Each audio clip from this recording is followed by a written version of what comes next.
In this video, I'd like to talk about our new ultraviolet immune reset technology. A healthy immune system stays in a state of quiet surveillance, only activating when it encounters an infection or toxin.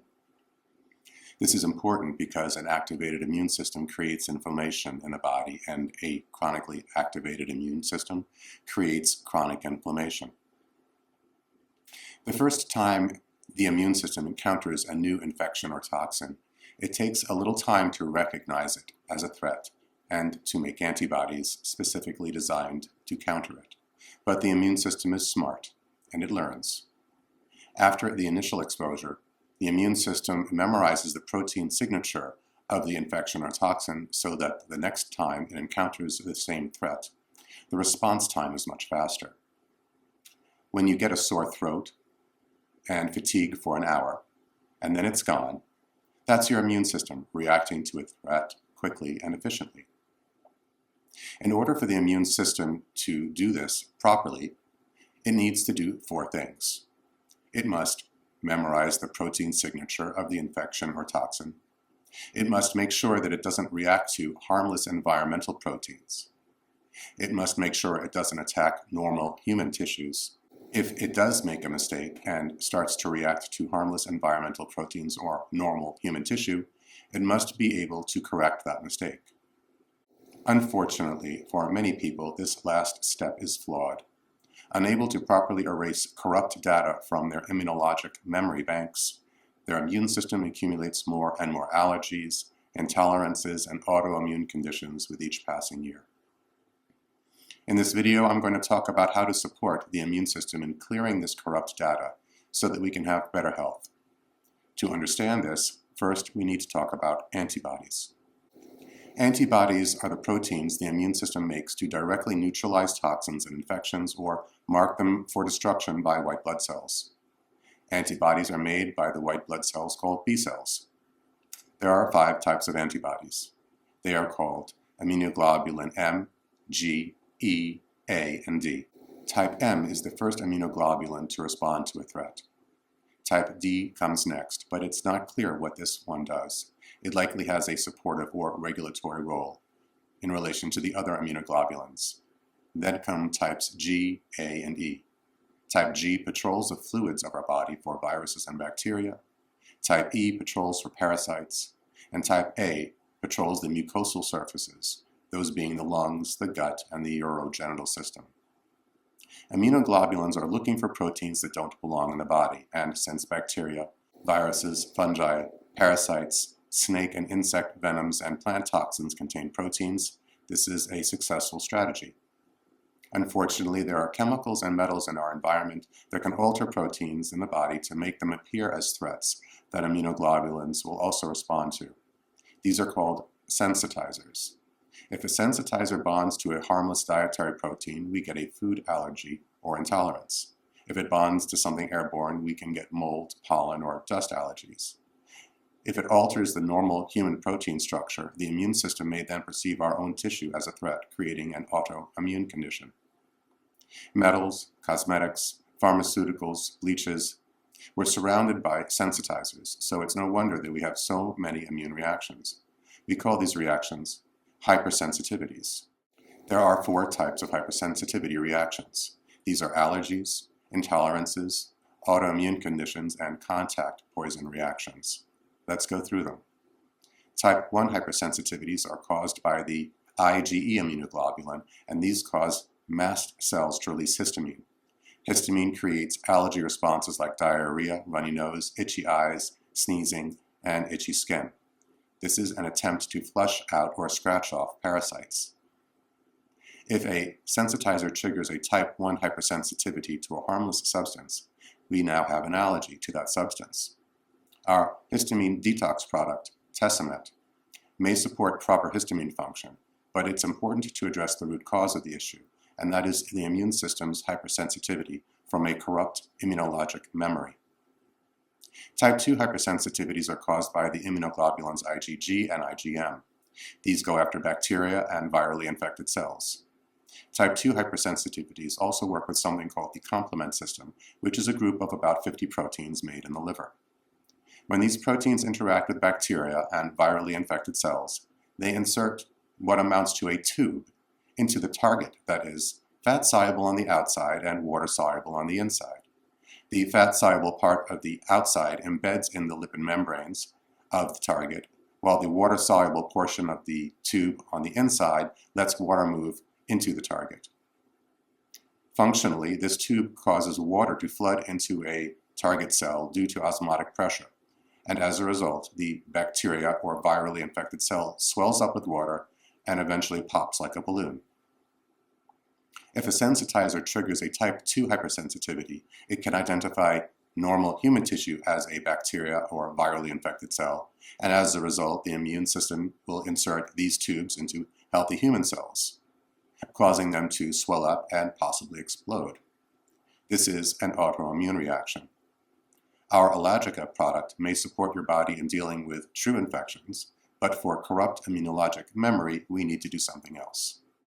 Type 3 hypersensitivities also use IgG and IgM antibodies and the complement system, but in a different manner.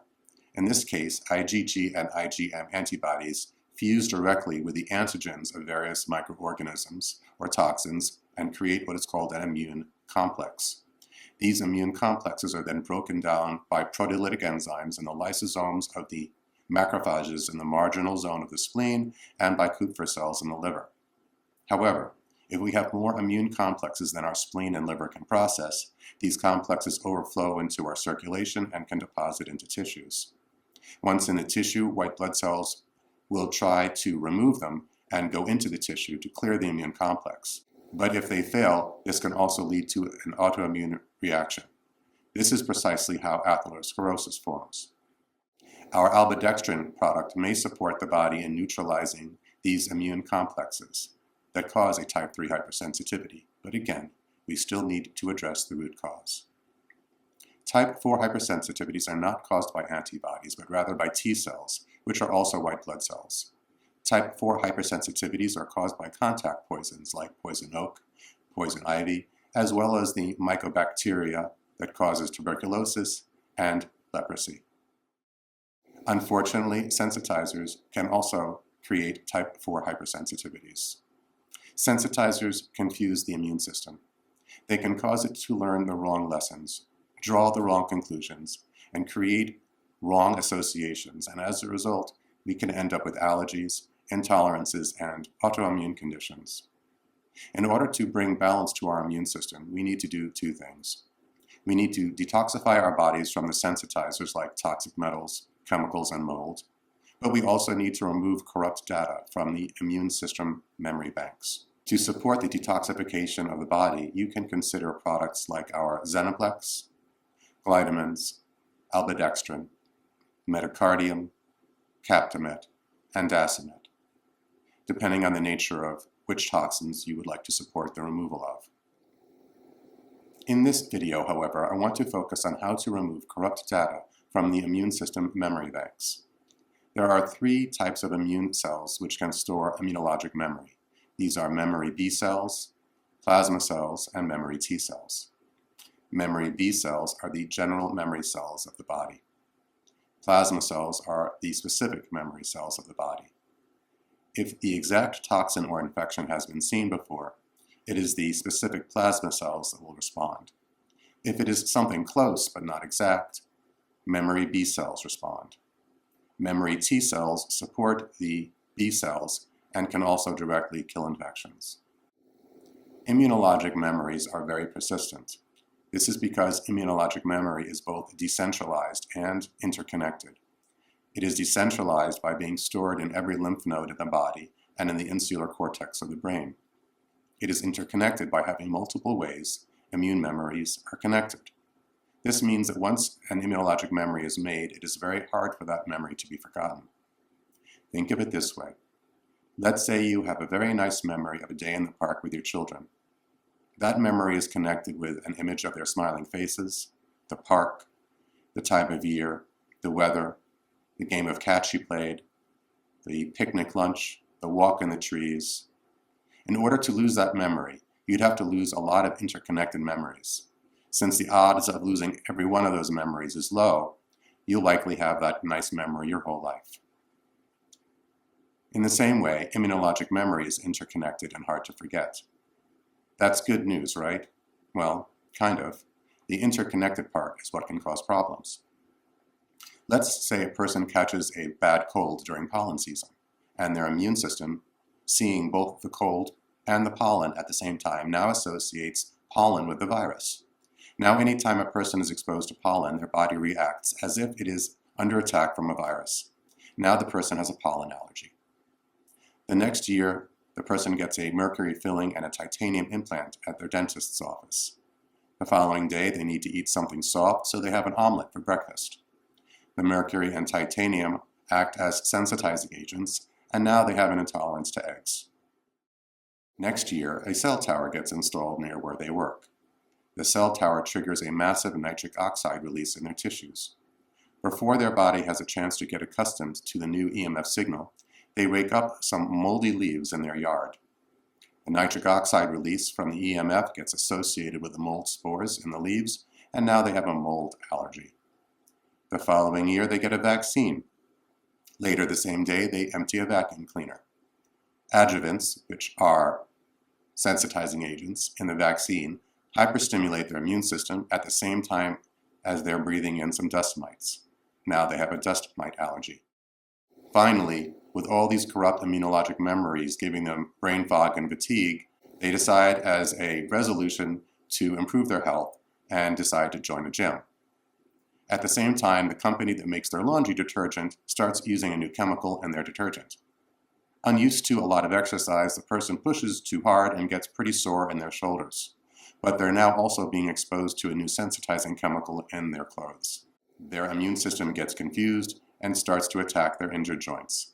They now have the beginnings of autoimmune rheumatoid arthritis. Part of learning is memorizing, but part of learning is also forgetting. If you are one of those rare people that can memorize everything, sure, it's a great parlor trick. But if you can't forget anything either, that can drive you crazy. They say time heals all wounds. Well, that's because with time, we forget. If we couldn't forget and fixated on every trauma we'd ever experienced, we'd go mad. One of the purposes of dreaming is to organize our memories. When we dream, important memories go from short-term to long-term memory, and useless or irrelevant information or bad information gets forgotten. If you keep someone from dreaming, they'll start going mad in a few days. Madness causes people to become paranoid, thinking harmless things are dangerous. That's what hypersensitivities are. Madness causes people to engage in self-harm. That's what autoimmune disorders are. Madness causes people to think dangerous things are safe. That's what a suppressed immune system is. An imbalanced immune system is a kind of biologic insanity, and it happens because we can't get rid of corrupt data. It happens when the immune system learns and memorizes, but cannot forget.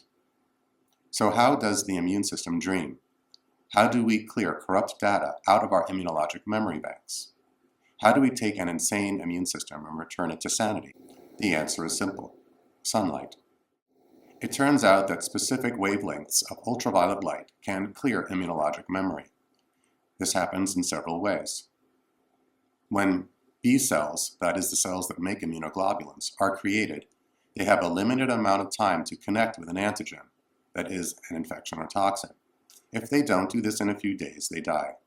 Basically, the body only wants fresh soldiers or seasoned veterans in its immune system. One of the things ultraviolet light does is to inhibit antigen presentation. Without antigen presentation, the B cells will die. This means ultraviolet light can keep immune memories from being created in excess. What about those B cells that have already been bound to an antigen? Ultraviolet light has been shown to suppress all 4 types of hypersensitivities. When someone who has a severe allergy to poison oak receives ultraviolet therapy and then no longer has a poison oak allergy, for all intents and purposes, their immune system has forgotten to be allergic to poison oak.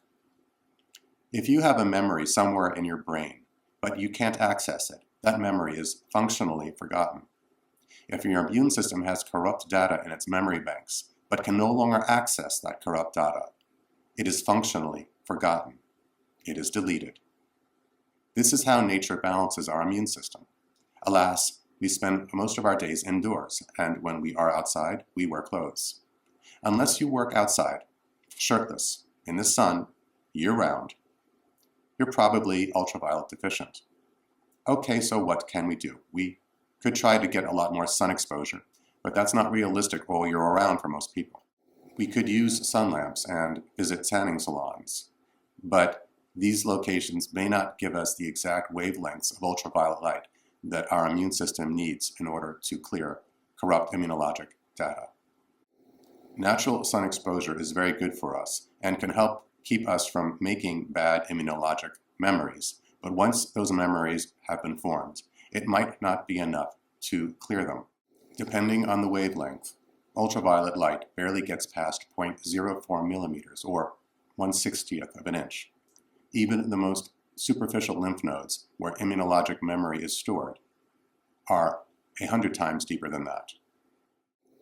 This is important because otherwise a day in the sun might erase all our immunologic memories and take us back to being immunologic children. Yes, we'd have to get cold sores and chickenpox all over again. So what is the solution? In 1928, Dr. Emmett Knott experimented with removing small amounts of blood from animals, then exposing that blood to ultraviolet light, then transfusing the blood back into the animals. What Dr. Knott discovered was one of the most powerful healing modalities of all time: ultraviolet blood irradiation. Over the years, he documented ultraviolet blood irradiation curing conditions that were often lethal, even at late stages of the infection. Ultraviolet blood irradiation was shown to cure symptomatic rabies, which at the time had a 99+% fatality rate, gas gangrene, which has a 67% fatality rate, botulism, which before the discovery of the antitoxin had a 54% fatality rate, advanced peritonitis, which had a 50% fatality rate, severe sepsis, which had a 30% fatality rate, and polio, which depending on the type had a 30% fatality rate, and tetanus, which had a 15% fatality rate. So when I say that ultraviolet blood irradiation is a very powerful therapy, I'm serious. We don't see things like rabies, botulism, or polio much nowadays, but ultraviolet blood irradiation has been used in modern times successfully with chronic conditions including Lyme, staph, strep, herpes, shingles, lupus, Marcons, and viral pneumonia, to name a few. It's also been used for poisonous snake and insect bites and reactions like poison oak and poison ivy. How is ultraviolet light able to calm down allergies, intolerances, and autoimmune issues, while at the same time improving the response to serious infections? It does this by normalizing, by balancing the immune system.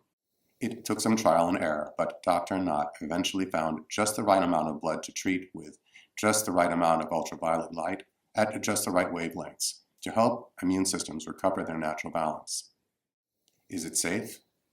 If bacteria can be killed by ultraviolet light, wouldn't that same level of ultraviolet light also hurt normal tissue as well? No. Bacteria have 5 times or more of the photosensitive amino acids phenylethylamine and tyrosine than human cells do. This makes bacteria specifically susceptible to ultraviolet light. Bacteria can be killed at levels of ultraviolet light that merely stimulate normal cells. Ultraviolet light also may help the body deal with stealth infections like Lyme. Once stealth bacteria are damaged by ultraviolet light, they are no longer invisible to the immune system. They've lost their stealth cloaking, as it were. In other words, ultraviolet light can create a vaccine in a person's body from the exact stealth infection their immune systems couldn't see. You might say that ultraviolet light is God's natural vaccination program. But Dr. Knott's technique is very invasive. Until now, to have the benefits of this protocol, you'd have to go to a properly trained physician who would then take 60 cc's of blood out of your vein, mix it with anticoagulants, treat the blood with ultraviolet light, then transfuse the blood back into you. This is an invasive and expensive procedure, and there aren't many physicians who will do this. What we need is a way to do this at home. Okay, how can we do this at home? We can't apply ultraviolet light to the skin since it won't penetrate deep enough. Or can we? What if we used a vacuum to bring the blood up to the capillaries, closer to the surface of the skin? Ultraviolet B the wavelength that causes burns, doesn't make it past the epidermis, but ultraviolet A can get to the papillary layer where the capillaries are. And there are wavelengths of ultraviolet A, the part that tans but does not burn, that have the same immunologic balancing effects as ultraviolet B. That's what the ultraviolet reset device does. It combines the ancient traditional practice of cupping, that is, pulling blood up to the capillary bed, with specific wavelengths of ultraviolet light in the safer UVA range. That blood, now irradiated with ultraviolet light, is then released back into the circulation to support the body in recovering natural immune function and to support the body in clearing corrupt immunologic memories. If all cupping did was to bring blood higher to the surface of the skin so we can get ultraviolet light into it, that would be enough for our purposes.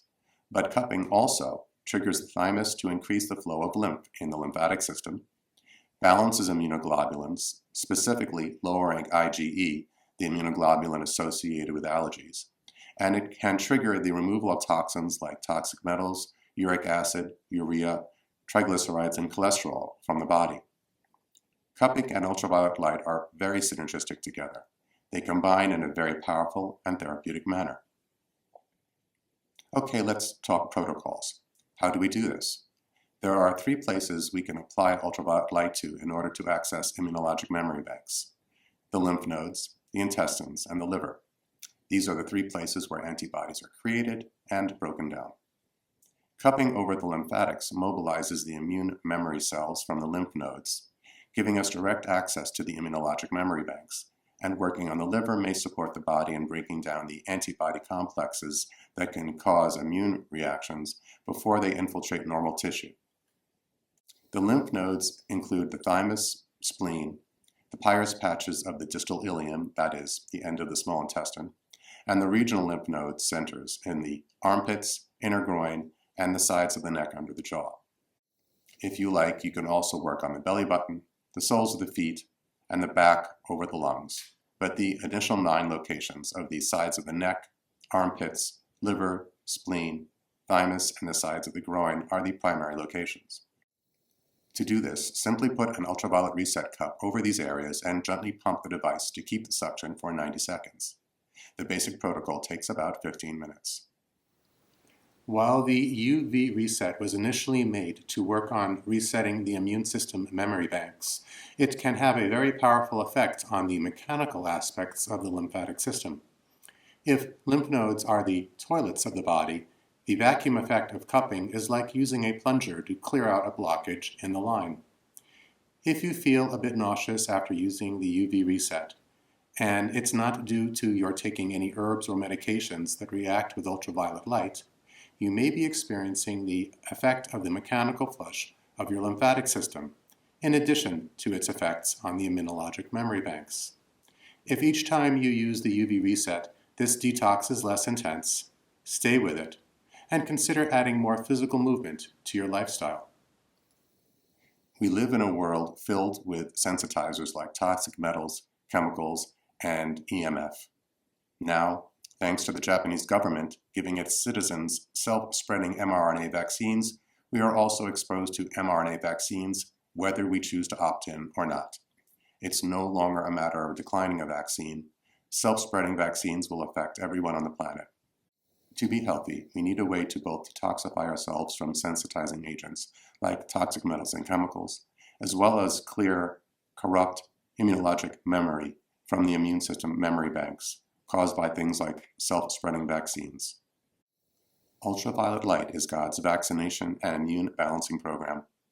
Unlike vaccines made by pharmaceutical companies, which are full of toxins, and balance the immune system and create corrupt immunologic data, ultraviolet light in the right amounts and at the right wavelengths is non-toxic, helps identify and destroy stealth and other difficult infections, and helps us delete corrupt immunologic memories.